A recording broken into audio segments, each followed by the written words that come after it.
आप सुन रहे हैं कहानी रोशनी, मेरी यानी अर्चना ठाकुर की आवाज़ में। तेज रफ्तार सड़क में जैसे सभी कुछ तेजी से भाग रहा था। सड़क किनारे शांत खड़े खंबे भी गाड़ियों संग भागते नजर आ रहे थे। चकाचौंध की शहरी दुनिया के कृत्रिम उजालों के बीच सड़कों की अंधी दौड़ में जाने कितनी गाड़ियां शामिल थीं। इसी एक और डूबती शाम के उदास चेहरे पे काली पोती रात अपने विकराल रूप में थी कि तेज चीख के साथ एक गाड़ी रुक गई। वहां भीड़ लग गई। शायद कोई इंसानी साया इस अंधी दौड़ की रुकावट बन गया था। नई सुबह की उजली रोशनी में रोशनी तेजी से अपनी पलकें खोलती है और अपनी कांपती उंगलियों से अपनी देह छूकर बिलख पड़ती है। उसकी आंसू और हिलकी की आहट किसी और को भी उसके पास खींच लाते हैं। रोशनी, रोशनी, तुझे होश आ गया? बूढ़े करीम चाचा ने अपने जुड़े हाथ आसमान की ओर उठा लिए। या खुदा, तेरा शुक्र है। रोशनी अब खामोश कहीं खोई सी बैठी थी। अगर तुझे आज कुछ हो जाता तो खुदा कसम की वक्त का एक और नश्तर सहने के बाद तुझे खोने का गम ये बूढ़ा करीम न सह पाता, न सह पाता। बेटी, वो तो शुक्र मना कि वह अल्लाह का बंदा वहाँ था जो तू बच गई, वरना उस मोटर वाले की अंधी दौड़ का तू एक रोड़ा मात्र होती। मैं तो नवाज अदा कर रहा था कि वह तुझे लिए पूछता पूछता यहाँ आया। तेरी हालत देख के तो मैं घबरा ही गया था। वही था जिसने तेरी मरहम पट्टी की, डॉक्टरों को दिखलाया और दवा लेने गया है अभी। मैं कितना कहता रहा पर बंदे ने एक फूटी कौड़ी तक नहीं ली मुझसे। करीम चाचा एक सांस में सब कह गए। रोशनी अपनी गर्दन झुका लेती है और तब तक झुकाए रहती है जब तक अगली आहट में वे किसी की मौजूदगी वहां नहीं महसूसती। लगभग दौड़ते हुए उसने उस कमरे में प्रवेश किया। एक पल उसने करीम चाचा को देखा तो दूसरे ही पल रोशनी के हैरान चेहरे को। रोशनी अब काफी ठीक हो गई थी, पर उसके माथे के कोने पर अदने जख्म के रूप में चोट की निशानी अभी भी बची रह गई थी। वे जलती अंगीठी के सामने बैठी कढ़ाई में यंत्रवत कलछी चला रही थी। कुछ समय बाद कलछी जब शांत होती तो वह झुककर सब्जी की सुगंध लेती है। कुछ इसी सिलसिले में जलती अंगीठी से अपने आंचल से कढ़ाई के कुंडे पकड़े वे उसे अंगीठी से उतार देती है। साथ ही पास रखे बर्तन के पानी की एक बड़ी अंजलि उस अंगीठी पर डाल देती है। इसके साथ ही उठते आकस्मिक धुएं के धुंधलके में उसका सुंदर कोमल चेहरा खांसी के क्रम से लाल पड़ जाता है। पर कोई था जो ये सब होता कमरे दरवाजे की दहलीज पर खड़ा देख रहा था। उसे समझ नहीं आया कि अंगीठी बंद करके भी वे आखिर वहीं उसके दूल्हे में लिपटी खांसती हुई क्यों बैठी हुई हैं।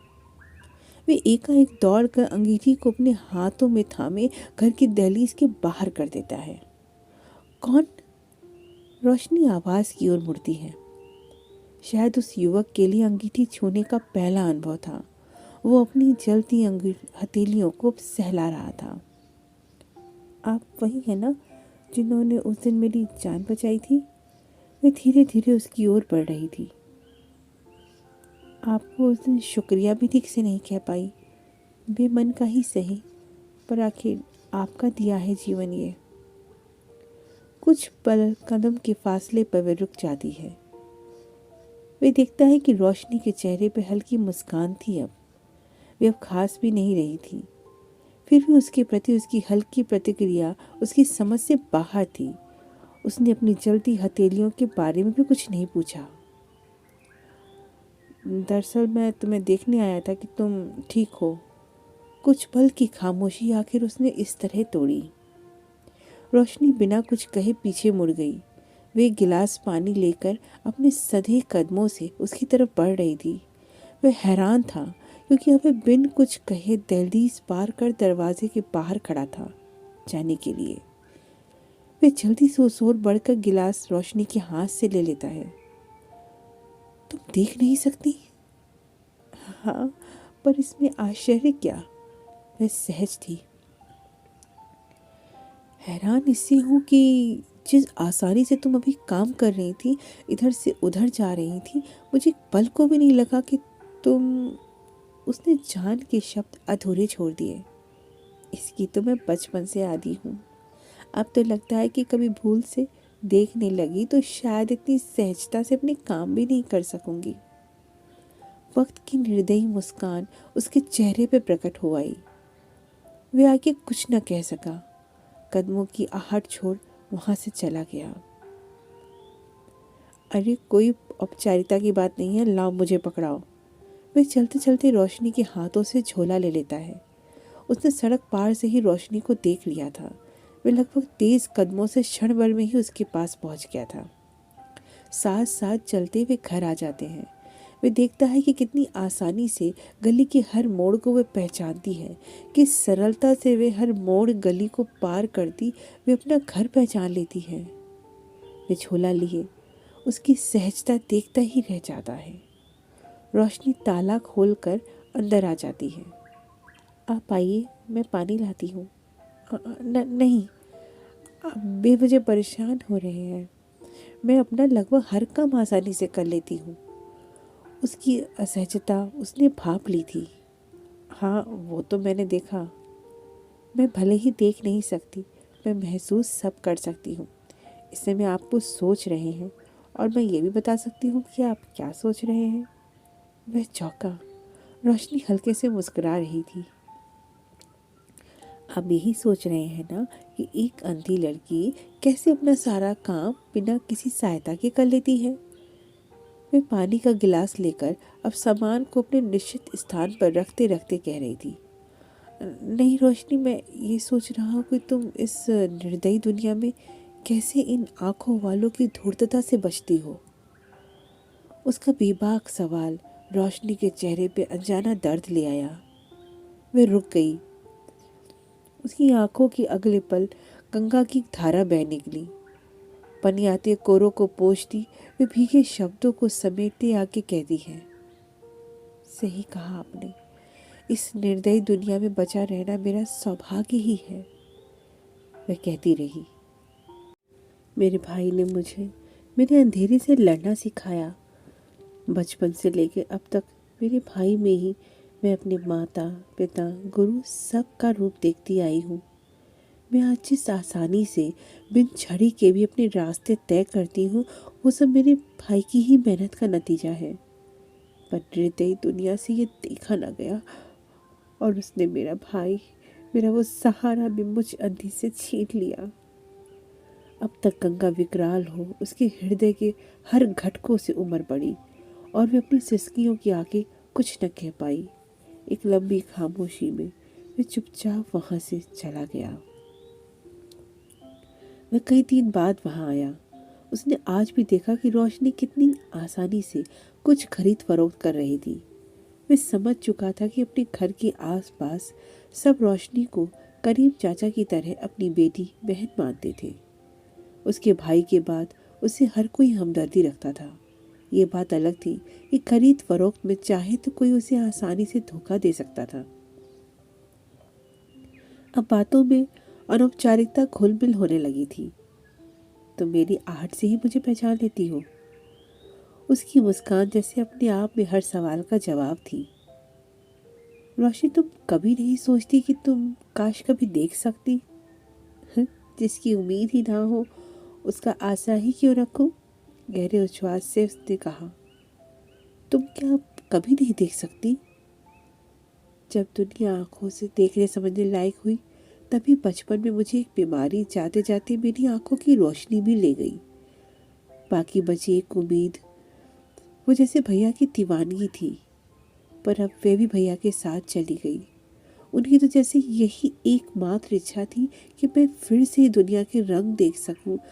जाने कितने डॉक्टरों के चक्कर काटे, पर सबकी एक ही राय थी कि इन आंखों में कुछ नूर नहीं। उसके बाद तो वे बस इसका इंतज़ार में थे कि कोई मरता व्यक्ति अपनी आंखें दान दे दे और फिर मुझे इन आंखों में रोशनी आ जाए। ऐसे अवसर की उम्मीद में वे दिन रात मेहनत करके पैसे जोड़ रहे थे, पर मुझे तो अपनी इस अंधेरी दुनिया में सिर्फ अपने भाई का ही सहारा था। पर अब वह भी। रोशनी के रुंधे शब्दों में दर्द और कसक एक साथ प्रकट हो गए। उसकी हिम्मत नहीं हुई कि रोशनी के करीब जाए और उसे ढांढस बंधाए। मन मसोजे में भारी कदमों से बाहर चल दिया। आज दरवाजे पर करीम चाचा मिल गए। कैसे हो बेटा? बस आपकी दुआ। मैं रोजाना मस्जिद से आकर रोशनी की खैर खबर लेता हूँ। जी, रोशनी बताती है कि आप कितना ख्याल रखते हैं उसका। ये तो वक्त की मार है। बेरहम वक्त ने हम दोनों का आसरा छीन लिया है, मेरा बेटा अब्दुल और उसका भाई।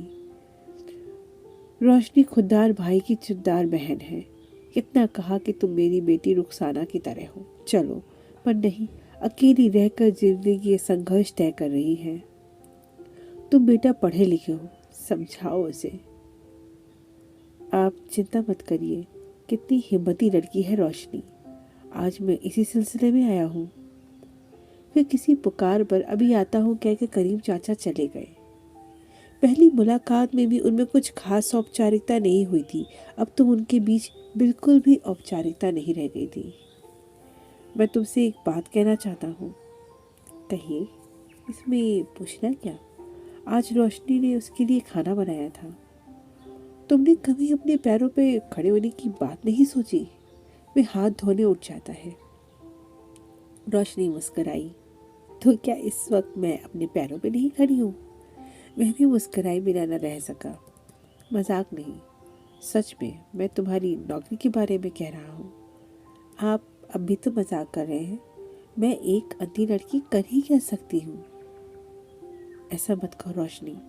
तुम सब महसूस कर सकती हो, समझ सकती हो, हाँ बस देख नहीं सकती। अंधे तो वो होते हैं जो आंखों के होते भी संवेदनहीन होकर सस्वार्थ से परहित कुछ देखते ही नहीं। वे सिर्फ देखते हैं, न समझते हैं और न महसूस करते हैं।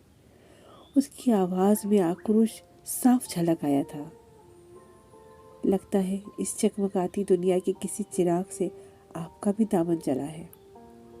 वैसे हम काफ़ी दिन से मिल रहे हैं, लेकिन ना आपने अपने बारे में कुछ बताया और ना ही मैंने आपसे कुछ पूछा।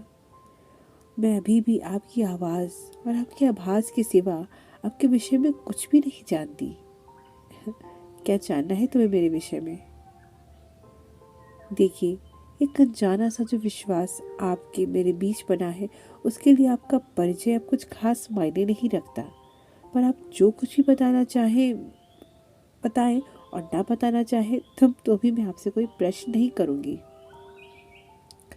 रोशनी, मैं क्या अपने बारे में कहूँ? बस इतना ही कहूँगा कि मैं औरों की तरह ही एक खुदगर्ज इंसान हूँ, शायद इंसान भी नहीं। ऐसा मत कहिए आप, रोशनी जल्दी से कहती है।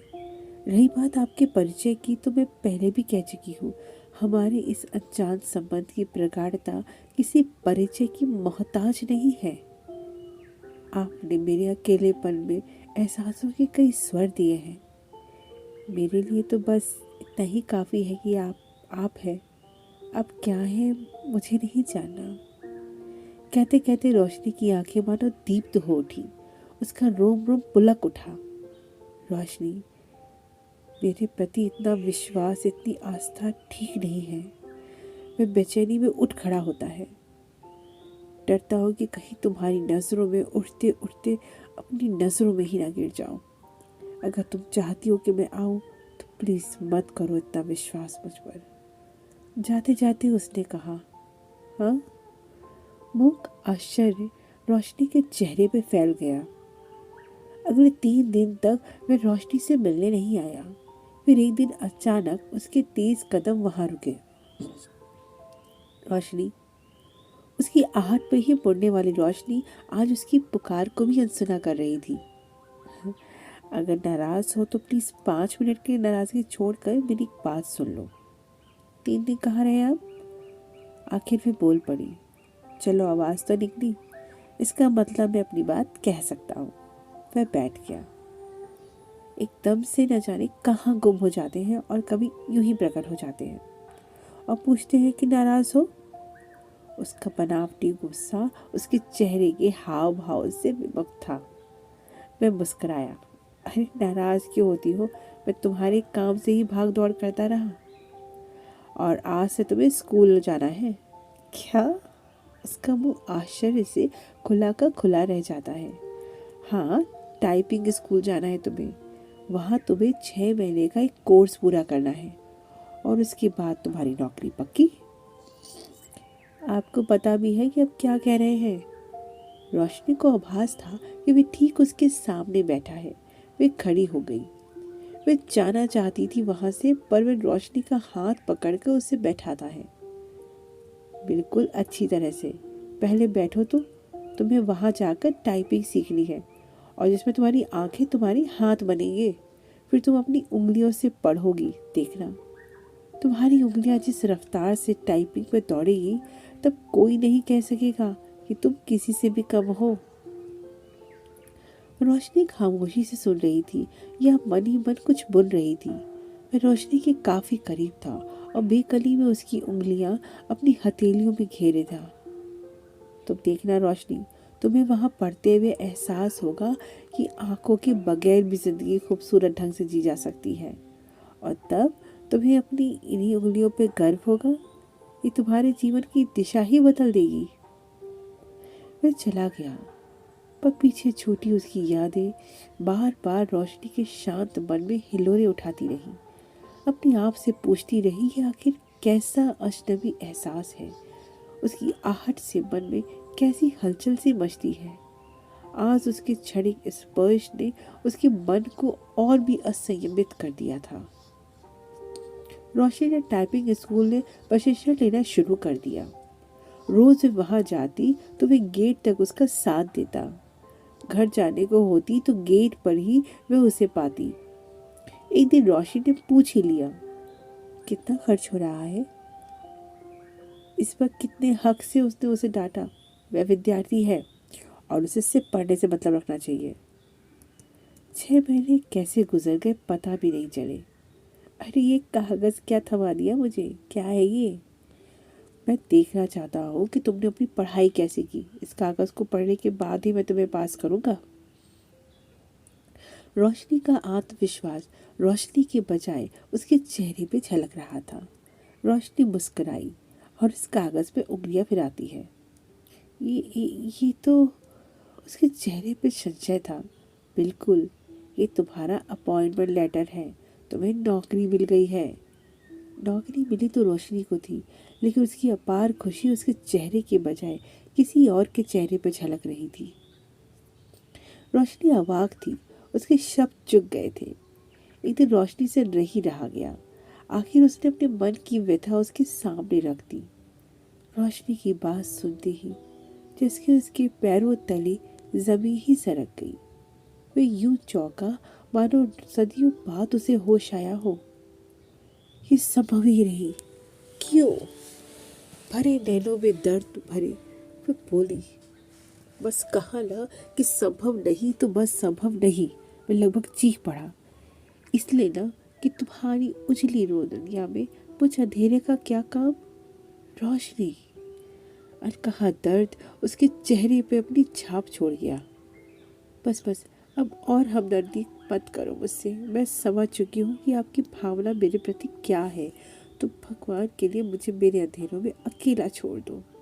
उसके बहते आंसुओं को पोंछने की हिम्मत उसमें नहीं थी। मैं ठिठके कदमों से उसके सामने खड़ा रहा। रोशनी, काश मैं तुम्हें अपने अंतरस भावनाओं से अवगत करा पाता। आखिरी शब्द उसके होठों पे आके कांप गया। वह चला गया। गुजरते दिनों के साथ रोशनी हर पल उसे भूलने की कोशिश करती रही, पर वह तो जैसे उसकी सांसों और धड़कनों का अटूट हिस्सा बन चुका था। उसके साथ बीते हर पल की तस्वीर हर क्षण उसके सम्मुख जीवंत रहती। उसकी आवाज़ उसके चारों ओर कोहरा सा बनाए उसे घेरे रहती। उसका इंतजार उस हर क्षण उसकी नियति बन गई थी।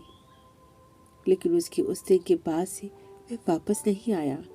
पर रोशनी हर क्षण, हर आहट पे अचानक उसके आ जाने की आस लगाए रहती। आहट हुई, रोशनी ने मन की धमक हुई, लेकिन वे करीम चाचा थे जो कह रहे थे, रोशनी, लगता है अल्लाह ने सुन ली। तुम्हारे भाई की अंतिम इच्छा पूरी होने का समय आ गया। तुम्हारे भाई ने आँख के लिए जहाँ तुम्हारा नामांकन किया था, वही अस्पताल से खबर आई है। एक मरते व्यक्ति की आँख तुम्हें मिलने वाली है।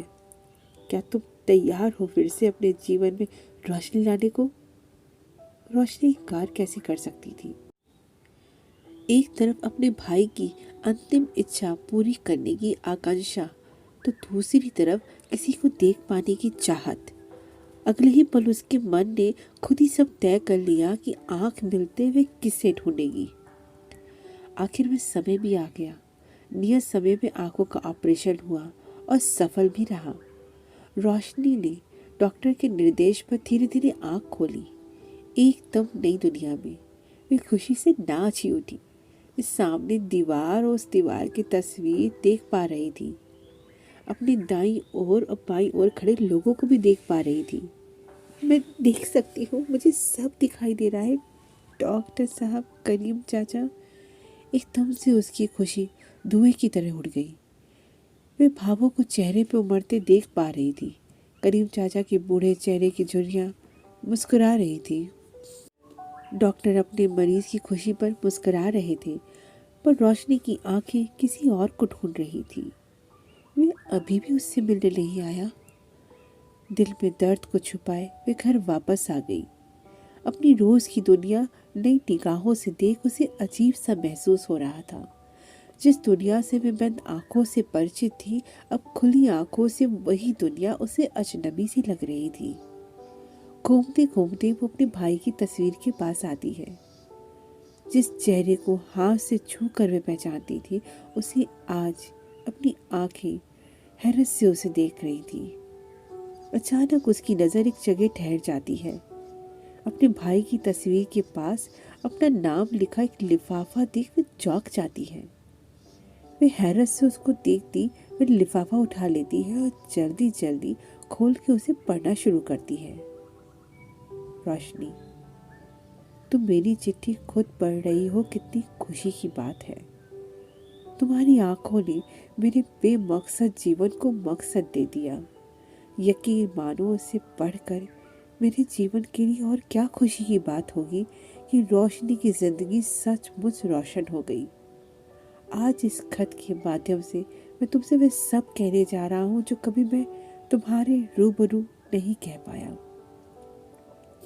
रोशन, तुम्हारा भाई जो एक बड़ी फर्म में काम करता था, उसकी रहस्यमय मौत का राज मैं तुम्हें आज बता रहा हूँ। उस फर्म के महत्वाकांक्षी मालिक, जिसने दौलत के मन में चूर होकर अपने व्यवसायिक लाभ के लिए अपने ही फर्म के गोदाम में आग लगवाई, जिसमें कितने ही बेकसूर मजदूर जिंदा जल गए, जिसमें से एक तुम्हारा भाई भी था। उस शख्स को व्यवसायिक लाभ तो मिल गया, पर मरने वालों की आहों ने उसे तिल तिल कर जलाया। बेबसों के आंसुओं के सैलाब ने उसके जीवन में तूफान ला दिया। अपने खौफजदा जीवन को उस दिन वो तेज रफ्तार गाड़ी चलाकर अपने को अनचाही मौत के हवाले कर अपने को गुनाहों से मुक्त करना चाहता था, पर शायद वक्त को कुछ और ही मंजूर था। उसकी तेज रफ्तार से तुम टकरा गई और फिर वही तुम्हें तुम्हारे घर लाया, तुम्हारी दवा की।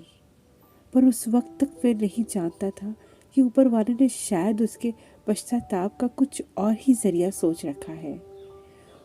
उसके अनमने कदम उसे बार बार तुम्हारी दहलीज तक खींच लाते। तुम्हारी जिंदगी बदलते बदलते उसकी जिंदगी का रुख ही बदल गया। हर बार की मुलाकात को वे आखिरी मान कर जाता, पर हर बार उसका मन उसे तुम्हारी ओर ही खींच रहा था। फिर एक दिन तुम्हारे उसके प्रति अपनी कोमल भावनाओं की अभिव्यक्ति ने उसे अंदर तक झंझोड़ कर रख दिया। उसके पाप कर्मों ने कभी भी उसका पीछा नहीं छोड़ा था। वह कभी नहीं चाहता था कि उसकी परछाई तक तुम तक पहुंचे। उसके जीवन के कृत्यों का कोई पश्चाताप नहीं था केवल दंड। और मैंने उसे दंड दे दिया।